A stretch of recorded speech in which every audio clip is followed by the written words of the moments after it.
Welcome to Industry Ignited, where we showcase leaders who are transforming industries with bold ideas and sustainable innovation. I'm your host, Dr. Leeanne Aguilar. Today, I'm thrilled to welcome Floris Graziosi, CEO and founder of AYR Water based in Bali, Indonesia. Floris is a Dutch-Italian entrepreneur passionate about reshaping how premium hospitality delivers water. With more than a decade of international experience in Indonesia, he understands the unique challenges hotels, resorts, and restaurants face when balancing luxury service with sustainability. Through AYR Water's innovative purification and bottling systems, Floris and his team are eliminating single-use bottled water, cutting costs, and reducing plastic waste, while elevating the guest experience with premium still and sparkling water served on-site, on-demand, and with zero waste. Floris, welcome to Industry Ignited. Thank you, Leanne. Thanks for having me. Welcome. I'm excited to hear all about your innovative solutions around water. So, Floris, you lived and worked internationally for many years. What inspired you to start AYR Water in Bali? In 2012 and 13, I moved to Indonesia and I worked for the European Chamber of Commerce, the Dutch department of that. At some point, I was organizing a trade mission in collaboration with the embassy, and it was all around smart cities. And we were inviting European technology companies to invest or to explore opportunities to invest in smart technologies for transferring waste to energy. And part of the whole conference was to visit one of the largest landfills of Southeast Asia, and it's actually just outside Jakarta.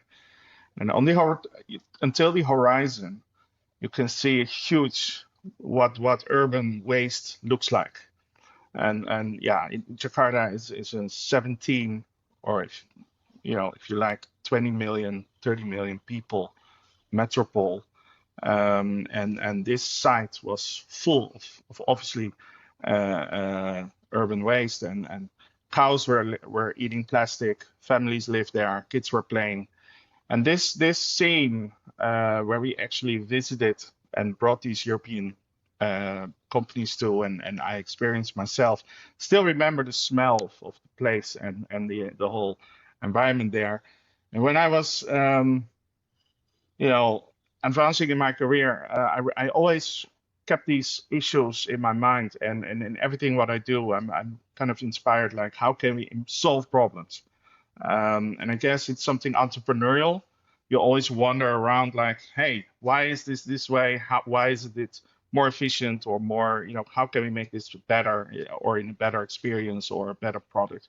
So, yeah, I always like to refer to, the waste issue, especially in water and in the environment that we work now from Bali. It really relates to water, waste, and energy challenges. They're all interrelated. And sustainability in that sense, yeah, whether you use ESG or circularity or regeneration, whatever phrase, it's all related and around these three topics. Yeah. Can you share the moment that you realized bottled water was an outdated solution for hospitality? Yeah, well, in preparing or evolving the idea of starting a business in water purification solutions, and then in targeting hospitality, I watched a video on LinkedIn. One of the many resources was a video that explained the scope of how industry has, scaled up the single use of bottled water, single use bottles. So the idea that market is distributing billions of plastic bottles around filled with water, drinking water around the world. That was like, why are we doing that? Why is that happening? Why are there, why do we need French Alps water in Indonesia? Because there's plenty of water in Indonesia. I come from the Netherlands. We're a maritime country. Indonesia consists of 17,000 islands. It's a maritime country. There's plenty of water here.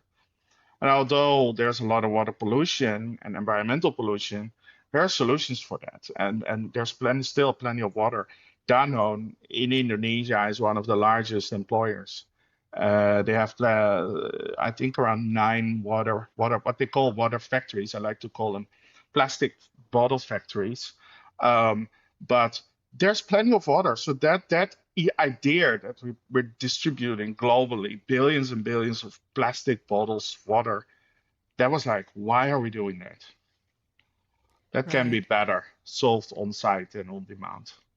Yeah, so that with I mean, just the impact of seeing the huge piles of waste in Indonesia, the country, um, and then As a in the consequence, yeah, yeah, as a consequence, and then also, I mean, I know in the oceans, I mean, there's a lot of pollution as well with plastics, right? I mean, especially around the absolutely. island countries. Um, Tourists nowadays experience waste in the sea where they will want to snorkel to admire the undersea world, yeah. corals and fishes. And yeah, I remember this famous world global press picture of a seahorse holding a cotton bath waste from, human use. And I think it went viral instantly. The people were Hmm. suddenly confronted with their effects of their behavior by throwing things away. Um, you can't throw away yourself out of waste. People don't realize it ends in landfill or in the ocean, or and we can't continue doing that. Yeah. Now, how did your background in hospitality and B2B sales prepare you for this leap into water and innovation? I brought a few things together. I was asked to represent another brand, an existing overseas brand, to enter the market in Indonesia. And honestly, I'm a generalist, so I know a little bit of everything.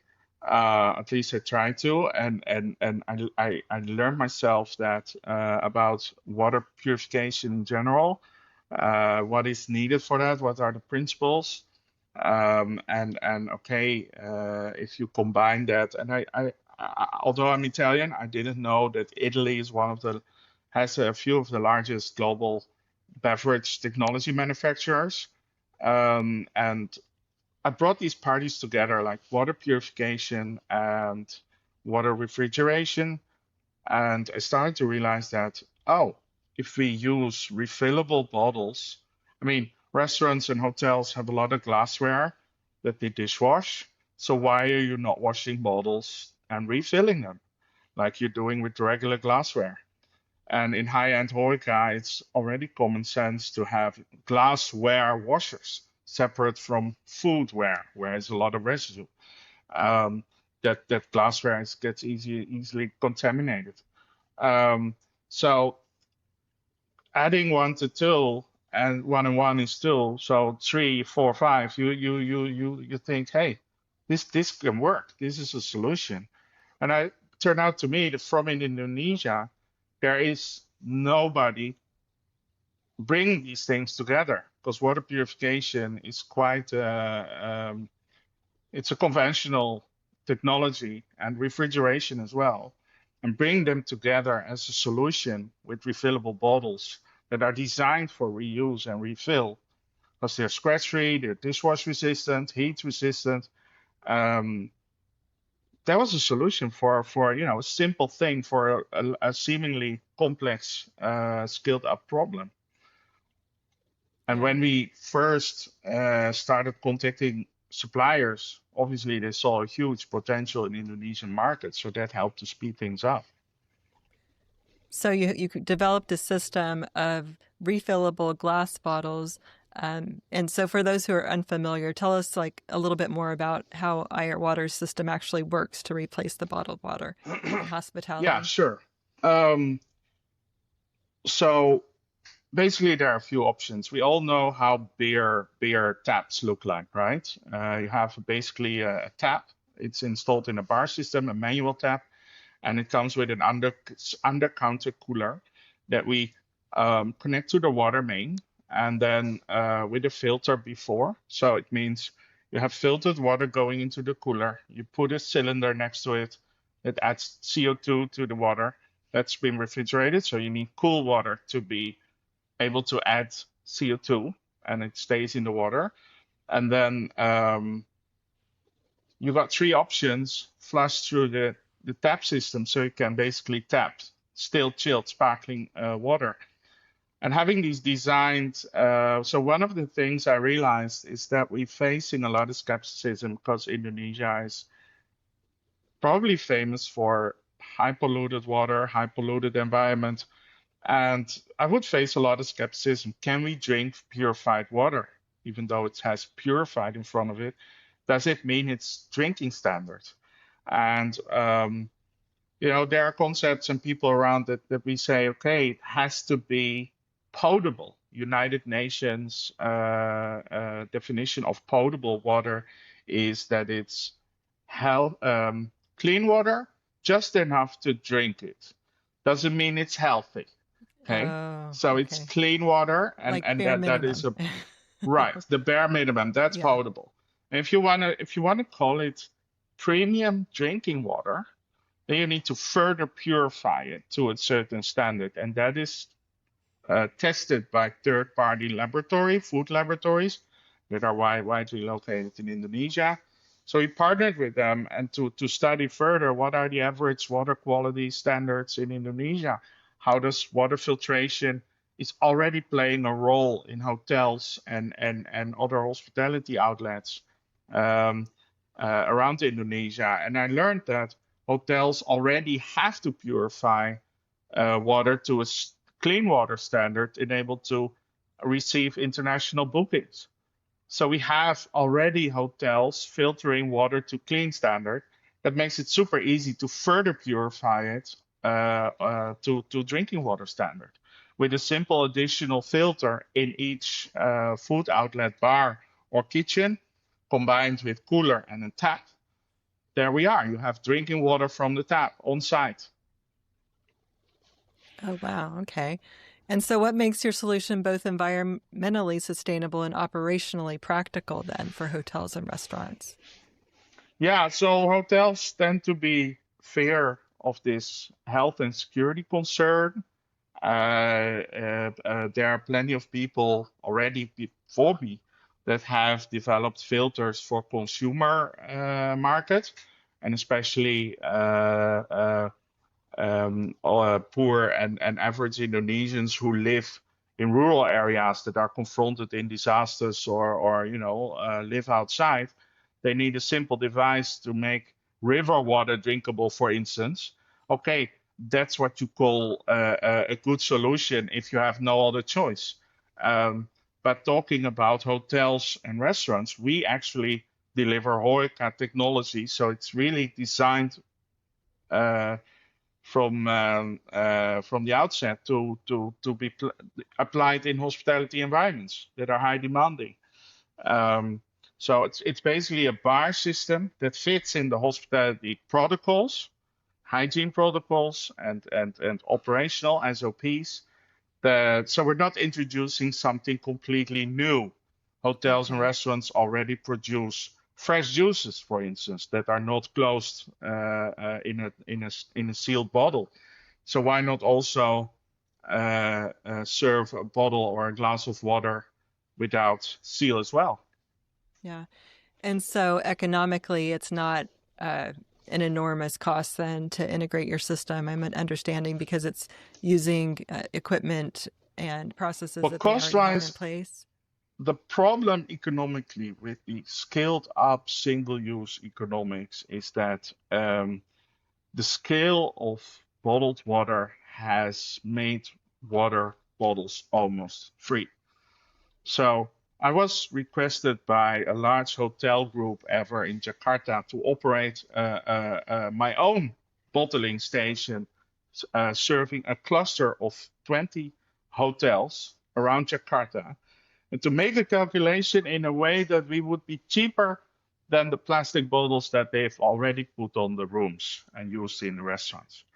It had to be cheaper. So they would only be sustainable if we also could be cheaper. And when I did the calculation, I realized that I had to hire staff, purchase trucks, and become a logistics company to start delivering and collecting bottles and clean them centrally and returning. So this will be a returnable bottle program. That was what they were asking for.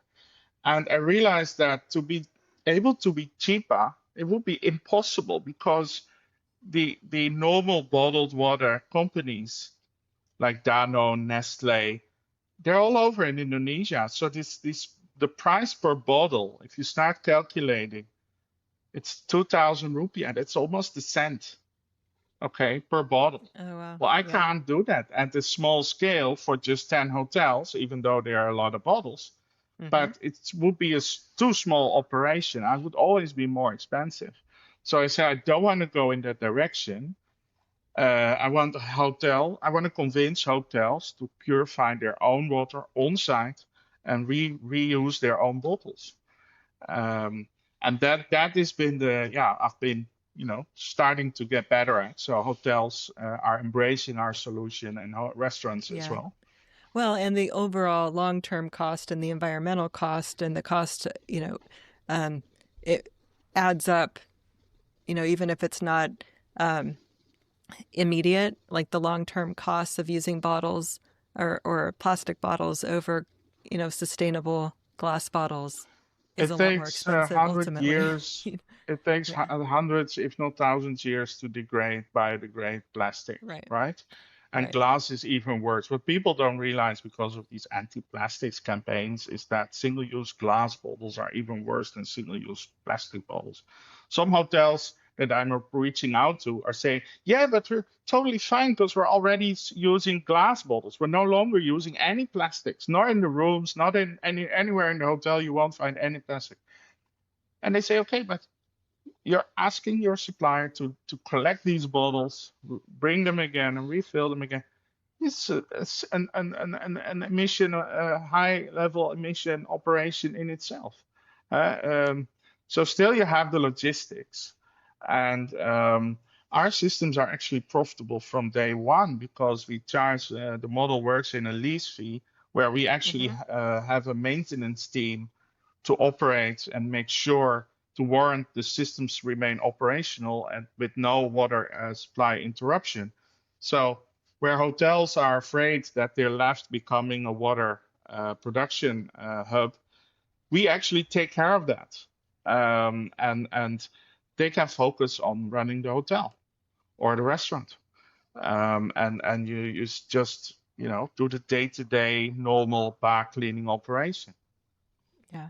Can you describe some of the technical or design features that ensure the AYR integrates seamlessly into hospitality operations? Yeah, so one of the key aspects to that is that hotels run their own kitchen protocols.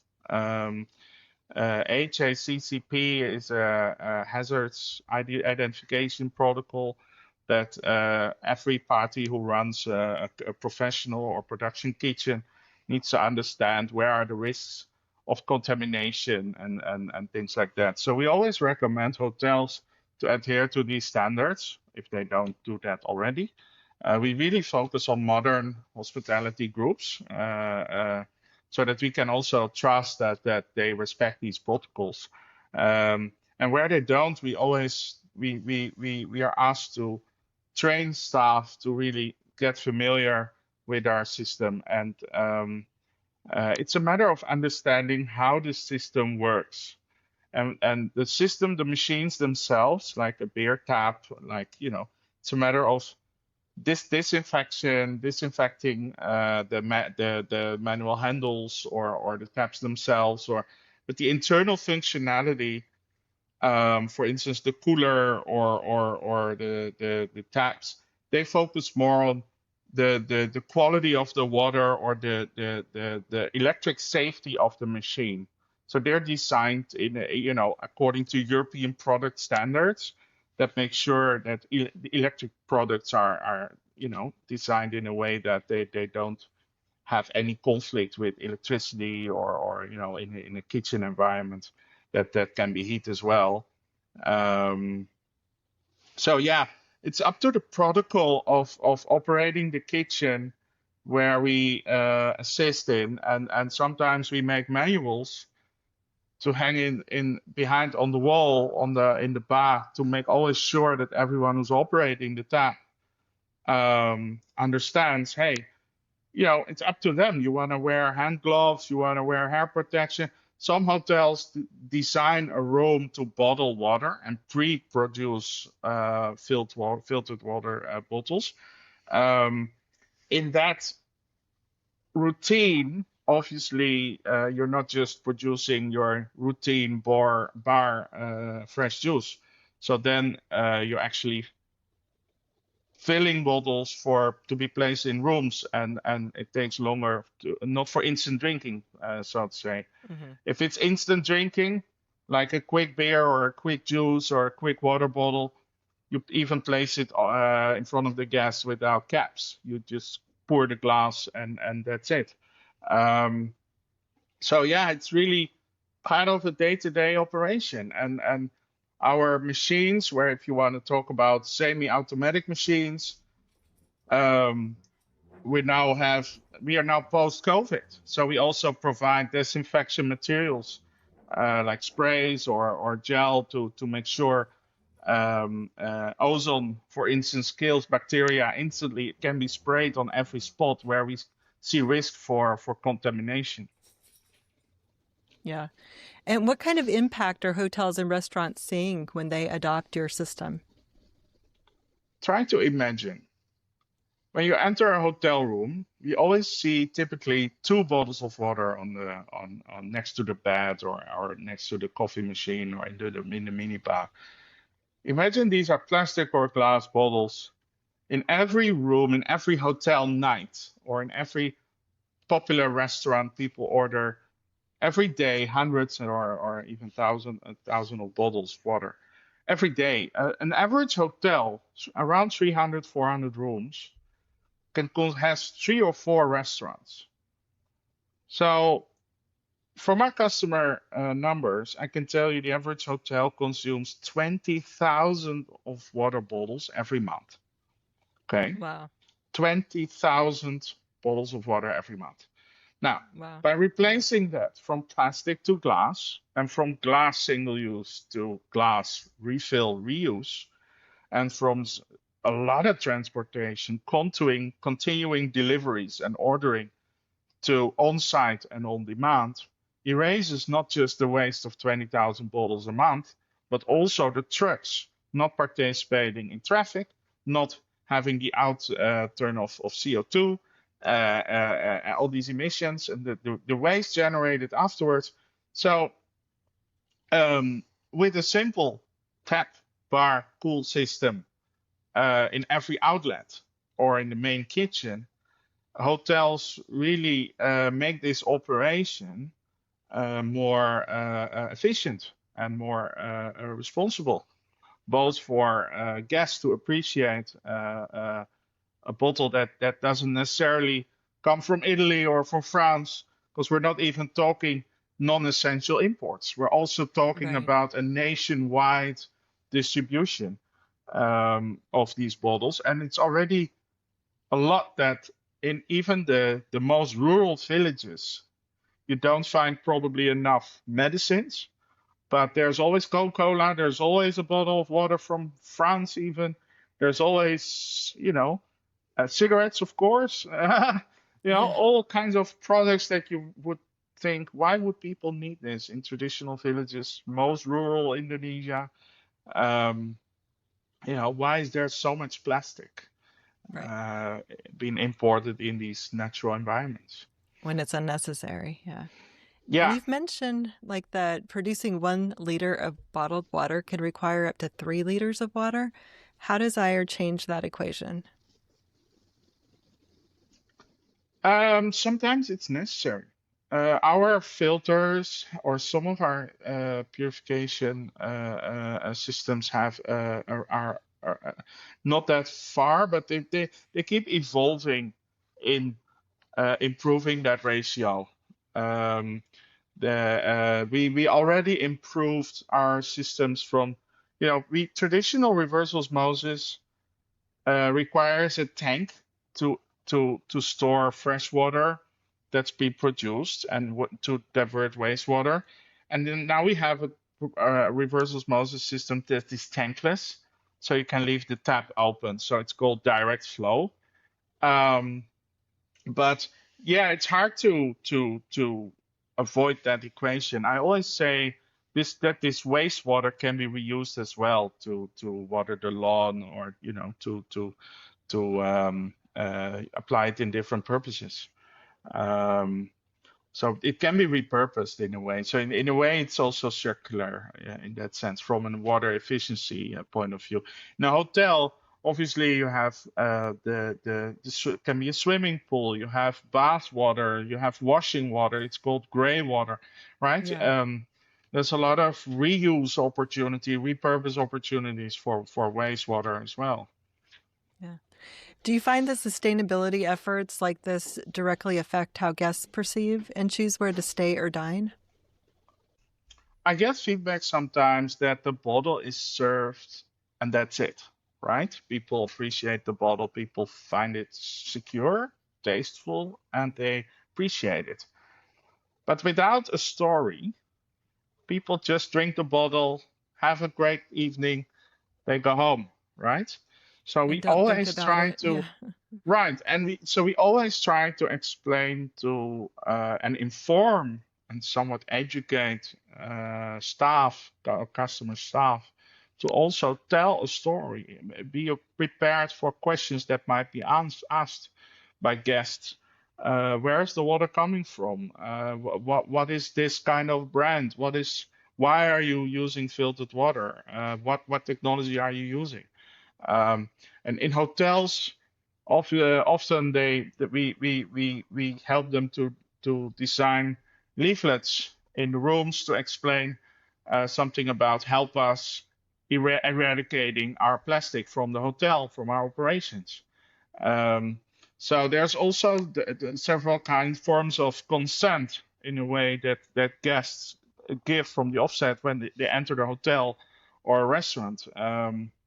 So, in a way, by the fact that there's never been any complaint or claim or whatever, we've done trials, we've done test programs, we've done a lot of things to validate the idea that we can serve it clean, secure, tasteful, and in a luxury experience, so that you're not generating more questions than answers.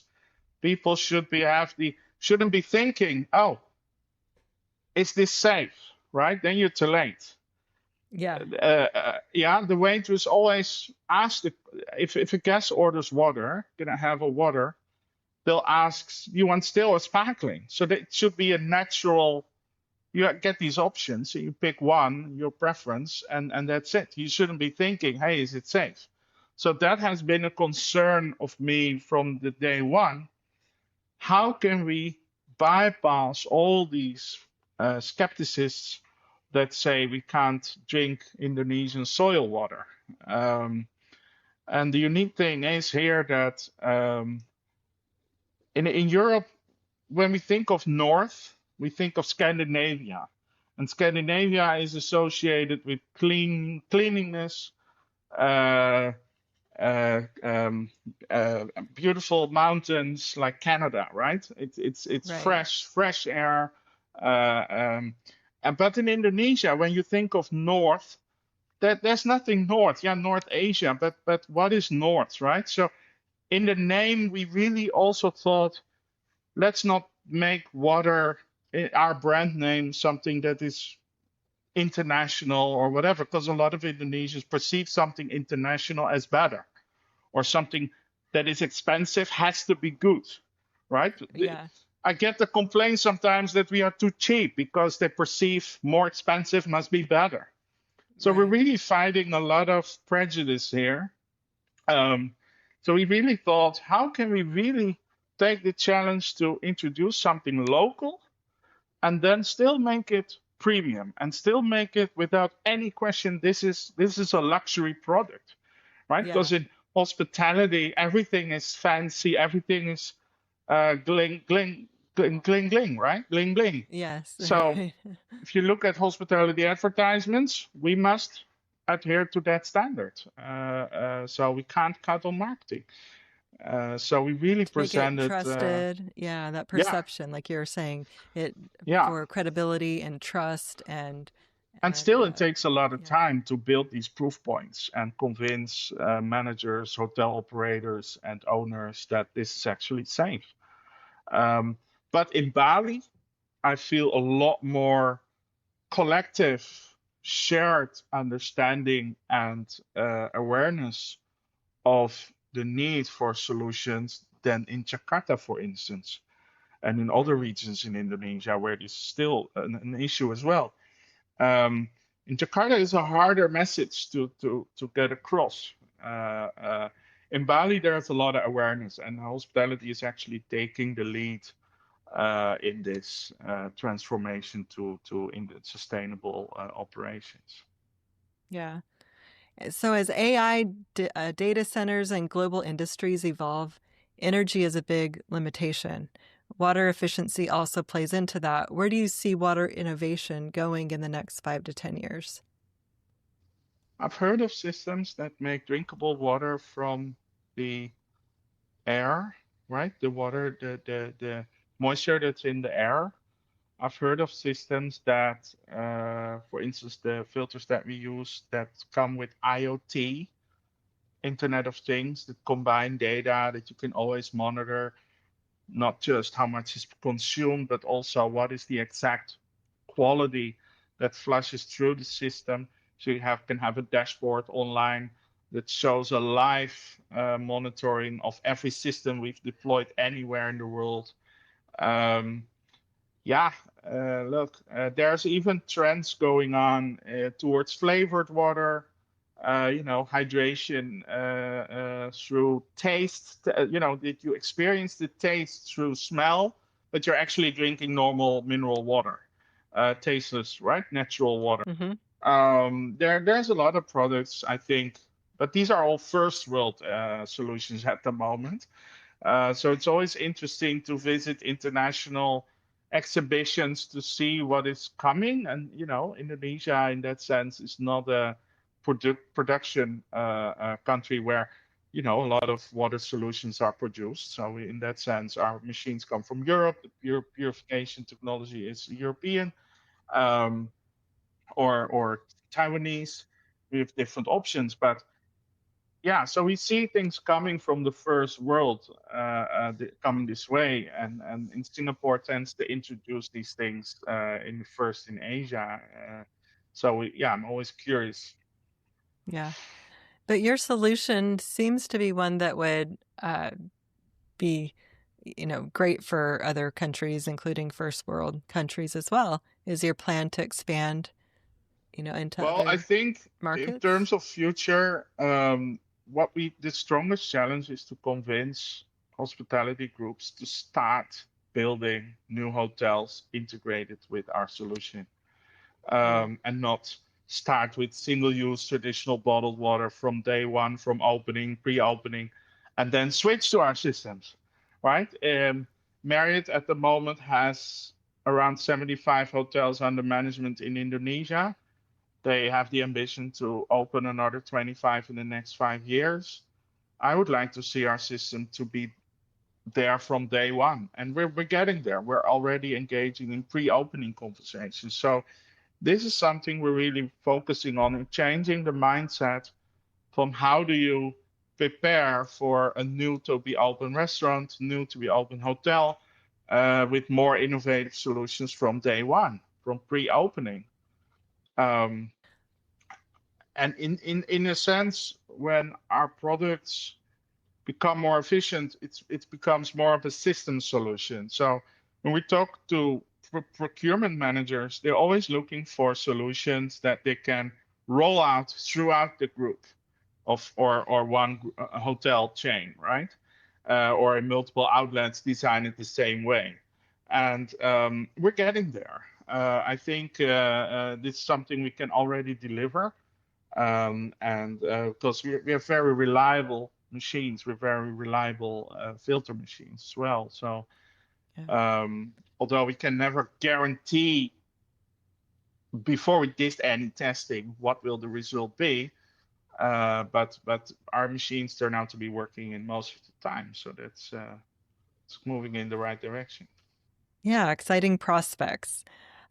What advice would you give hospitality leaders who want to adopt more sustainable practices but don't know where to start?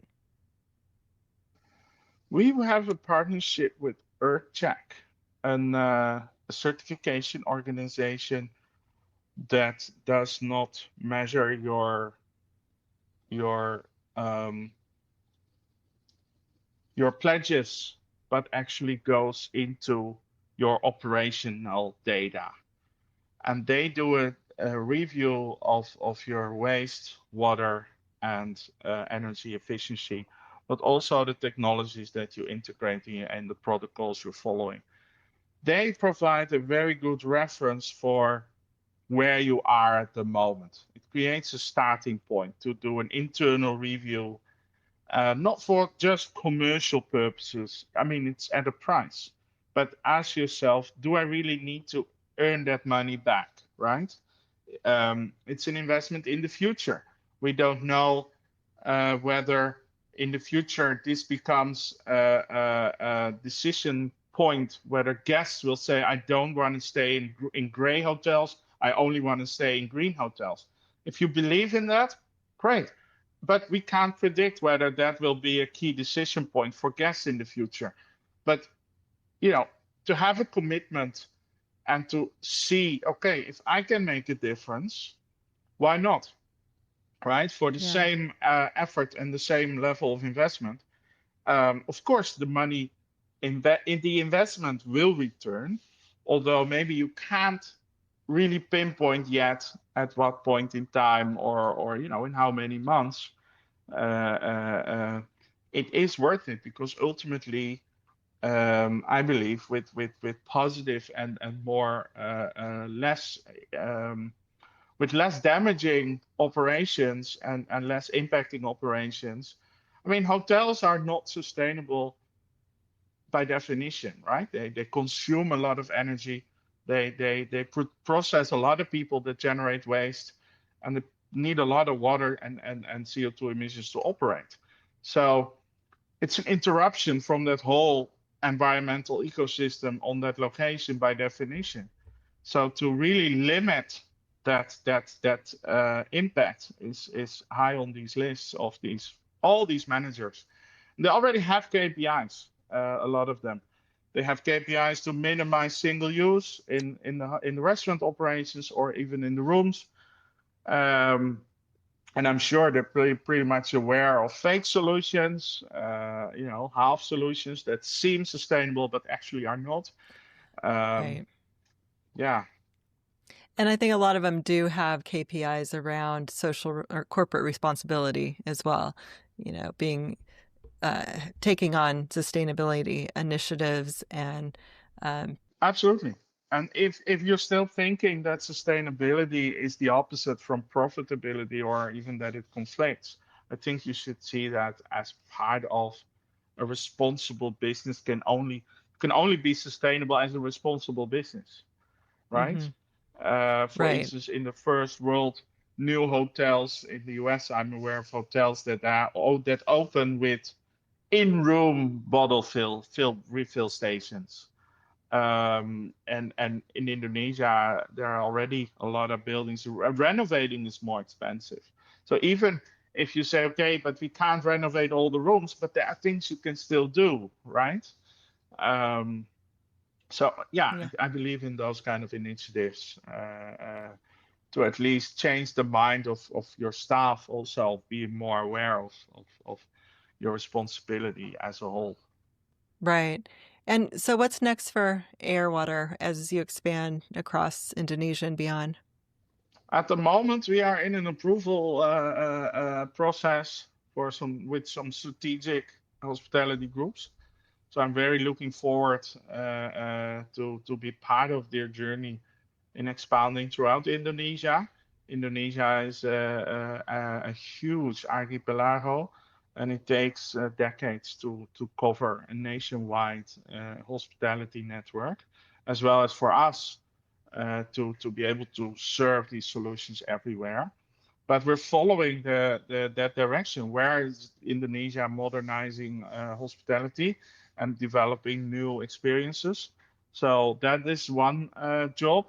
What people don't realize, yeah, are you going international? Obviously, our customers are international in the region at least. There's always, room for dreams and see where it goes. I couldn't imagine where we are now a year ago, so Uh-huh. I still struggle to imagine where we are a year from now. All kinds of possibilities. Anything, yeah, anything is possible. And yeah, you have some really exciting opportunities on the horizon, it sounds like, and Exactly. prospects. So, yeah. Well, Floris, thank you so much for joining us today. Your vision with AYR Water shows us that luxury and sustainability don't have to be at odds, and they can work together to create better guest experiences, stronger businesses, and a healthier planet. So, yeah, there's no contradiction there. Like you said, they work together. It's all possible. How can our listeners learn more about your company and initiative? They can follow us on social media and they can visit our website. We're all anywhere. AYR Water, Google it, .com, anywhere. Yeah. Facebook, YouTube. Yeah. All right. And so for our listeners, thank you for listening to this episode of Industry Ignited. Make sure to subscribe and follow us and join us for our next episode. Until next time, stay bold, stay curious, and keep igniting industry.